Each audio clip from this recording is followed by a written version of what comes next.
Residents are starting to return to their homes to assess the damage and begin the recovery process. Also, cleanup efforts are well underway as the final evacuation orders were lifted yesterday.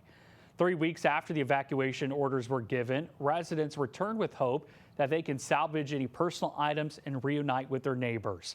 One homeowner shared his frustration with city leaders, but seeing how much was lost shifted his perspective.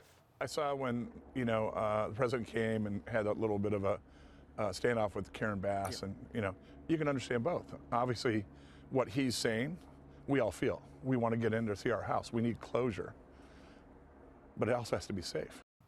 Now officials want residents to know that there is still some safety concerns.